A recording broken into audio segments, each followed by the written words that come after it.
Welcome to Just Say Hey, the podcast where we talk about the things that matter to small farms. You know why? Because we are a small farm. The other day, I saw something on the news that just made me mad.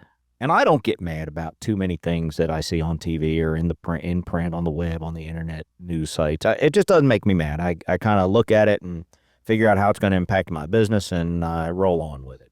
But this story, it's gotten a little bit of national coverage, but it just made me mad. And I'm going to vent about it because I hope y'all will kind of stick with me for a few moments. But if you are an employee, an employer, if you are a young person getting ready to go to college, or if you're a parent paying for your kids' college, you need to be paying attention to this. So, the other thing I want to talk about today is with the election over and the potential for RFK Jr. to have some sort of an impact on the FDA or the USDA, there are some things that for farmers could be a little scary. I get it. I'm watching it pretty closely too. But in change, there's opportunity.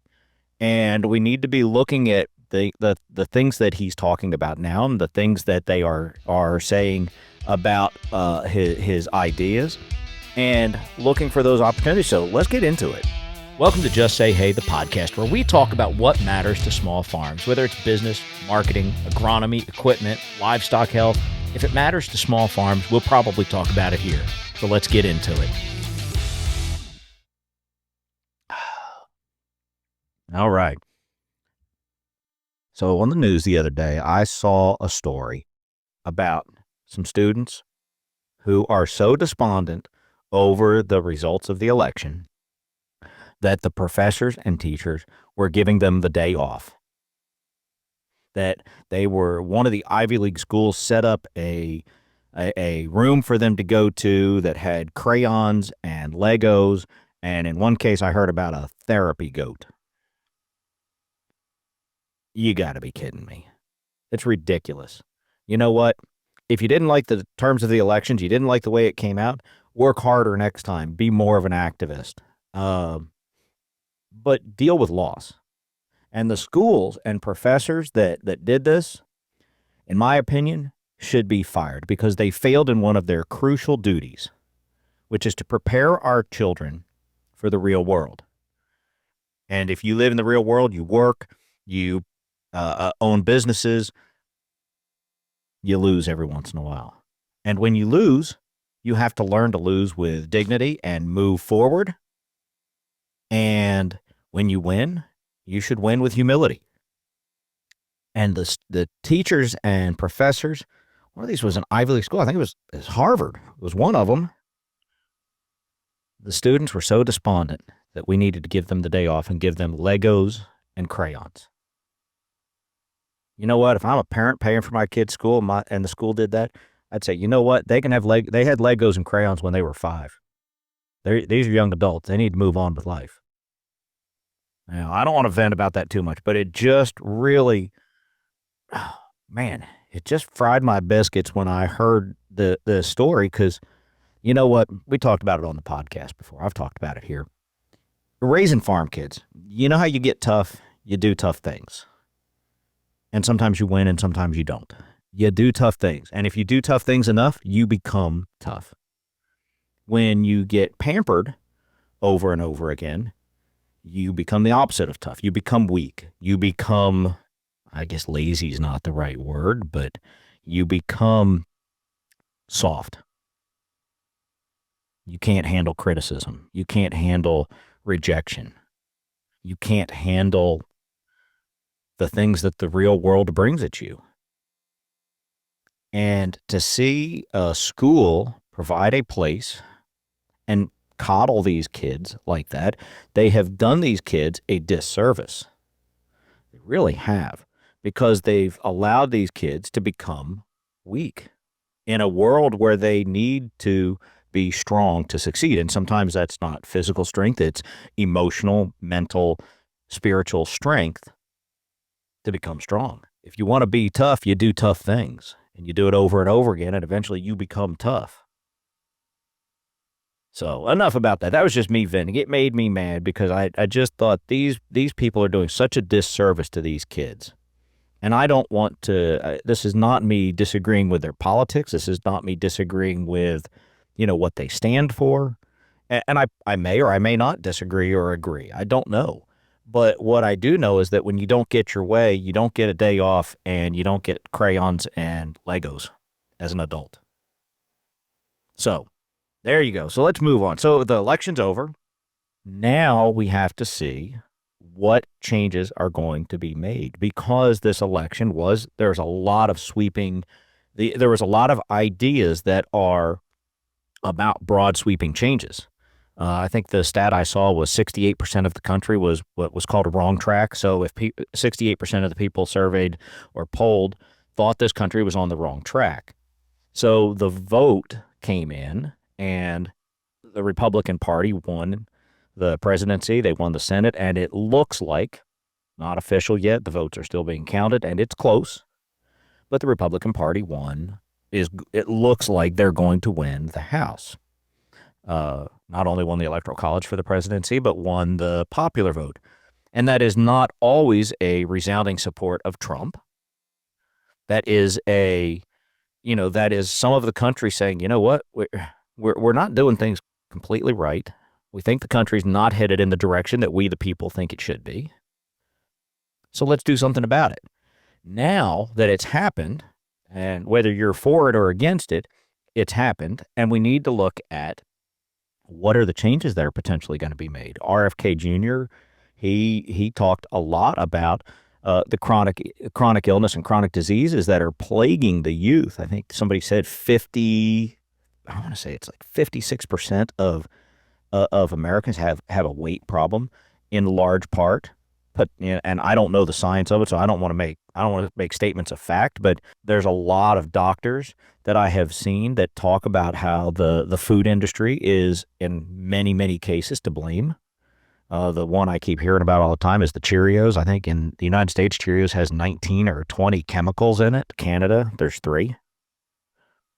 And it's just a broad example there. But when we look at it from we're the farmers, what are these changes going to be? What are these proposals going to be? If you farm, you probably use some chemicals on your operation. I know we do.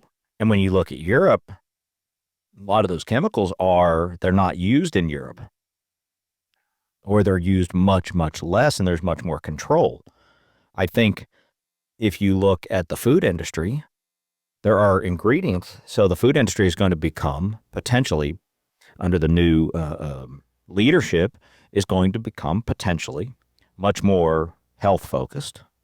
Not a bad thing, but potentially a very scary thing if you're a farmer and you raise a certain product that may not, you may, if you're a traditional farmer and you're using fertilizers and chemicals to keep your crops clean. I think paraquat's going to be number one. One of the chemicals that they is banned in Europe. I think even China banned paraquat, but we still use it. I don't know much about it. We don't use it here on our farm, or haven't. Roundup's one that's always, it makes a lot of press. We use Roundup from time to time.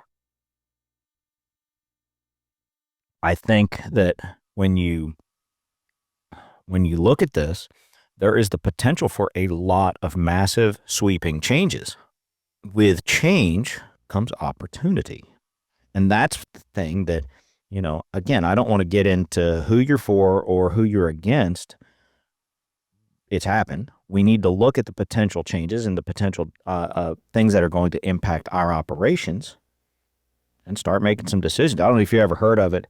I think I talked about it on a podcast in the early days of this podcast when I was talking about a lot about marketing. It's called a SWOT analysis. And it's a common thing in business. Strengths, weaknesses, opportunities, and threats, SWOT. And break your farm down and take each letter individually. Take your strengths. Look at the things you do really well. Then look at your weaknesses. What don't you do well? And then look at the potential, the opportunities. So in all of this change, there's going to be opportunities. Maybe you're the first mover to change crops or change farming practices or change whatever it is. And then the threats are going to be that change is potentially a threat to your operation if you don't roll with it. So, it's a good idea to kind of kick back every once in a while and look at the things going on and try to stay ahead. I think it's more important now than it has ever been for agricultural news and people who are unbiased. And that's tough. You've got to look at the media companies and where their advertising comes from and determine, are they an unbiased source for your agricultural news? And I hate to say it, but if you look at a news source and you see that news source is sponsored in large part, if you see a lot of their advertising, well, they have some relationship to that advertiser. And you have to make your own decision on whether they are an ethical company that is giving you the facts as you need them, or if their stories are swayed by advertiser dollars. I mean, that's just the reality of it. If Nike were to come to me and say, hey, we want to sponsor your podcast, what I'd probably do is I'd probably wear Nike shoes, and I would probably, I'd probably promote the brand. Well, I wouldn't. I'm not, I don't wear Nikes. If you have a sponsorship, some of them are good and they're helpful and they help us bring news and bring these things to you. But you need to make sure, as a consumer of information, that you are looking at that and cognizant of those things. For example, I'll just use an example from my past. There was I believe it was a recall of Ford. And Ford was I think it was Ford. It might not have been, but I'll just use Ford. There was a recall, and it gave Ford some bad press. And I remember a conversation when I was working in some television stations. I was down there doing a consulting thing, and the television station was determining how to cover the story because Ford was one of their big sponsors. Well, just that conversation tells you that newscast is potentially biased. So maybe they choose not to cover it, or maybe they put a positive slant on it. I think those are things to be concerned about as in the ag world as well. Look at who's sponsoring the newscasts that you're watching for, where you're getting your news. You really, in this time, more now than I think ever, we have to be cognizant of where the money comes from, because potentially the money skews the coverage. And we, as farmers, need solid information now. What's going on? If there are going to be sweeping changes in the FDA, it potentially impacts food production. Well, hey, we're farmers. We need to be staying on top of this. If there are changes being made, we need to make sure that the coverage we get, where we get our news, is as unbiased as possible. I mean, it's hard to. I've worked with some great reporters in my time, and it's hard to be completely non-biased. It's hard. It takes work because you, as a person, you have an opinion, and trying to balance those opinions. So I've seen some guys writing stories that actually go too far in trying to be balanced and actually end up fighting against themselves and what they believe. So, we need to be careful about that. And I think as we look at these changes that are potentially going to happen, I keep saying the word potentially because the election is just over. There's been no changes so far. We're just, we still have 2 months to go. President takes office. And when that happens, then you have these potential changes happening. But I think in these months coming up, we're going to get some clues through news and get some clues through the candidates and their, the social media channels and the videos that these people are releasing of what they're thinking. And we, as farmers, need to be looking at it. And again, I talked about the SWOT analysis. Do a SWOT analysis on your operation. You should be doing this you should be doing this on a regular basis anyway. If somebody asks you, what are your biggest weaknesses? Well, you might not talk about it in public, but you ought to be able to answer the question. And so we have to look at those and say, how do we offset our weaknesses with our strengths? How do we look at these changes and apply our strengths to become more successful? Or is there one of our weaknesses that could become a strength? I mean, I don't know. Until you start looking at what these changes are, I think food ingredients. I think the potential for a more European-like look at pesticides and herbicides. I think that could certainly be something we need to keep an eye on. I think the GMO thing is going to start coming into play more. And if you raise corn, soybeans, heck, we raise alfalfa. Everything we plant pretty much is a GMO. Now, do I think GMOs are bad? No, not in the most part. Not for the most part. I mean, was it the country of India? I want to say it was back in the 70s. Couldn't produce enough food to feed itself, so they were a net fort food importer. Guy Norman Borlaug. I don't know why I always remember his name, but Norman Borlaug comes along and crosses wheat together, makes a genetically modified wheat that is short, called dwarf wheat. Now this wheat will stand up to the monsoon season. India is a net food exporter. I mean, they produce enough food to feed their population. This is, something we should be watching. We raise alfalfa. We have several hundred acres of alfalfa. We plant Harvextra, a genetic trait that reduces lignin content, gives us a little bit more of a window in our harvest to get low lignin content in our alfalfa. We use Roundup Ready so we can keep our fields clear because of the decades of weeds that have become resistant to some of the previous pesticides or herbicides. We use a Roundup Ready alfalfa so that from time to time we can go in and spray our alfalfa and kill the grasses off that get in there and are harmful to the alfalfa. Has to be done in our area. It's very hard to farm, a non-GMO alfalfa in our area, I should say.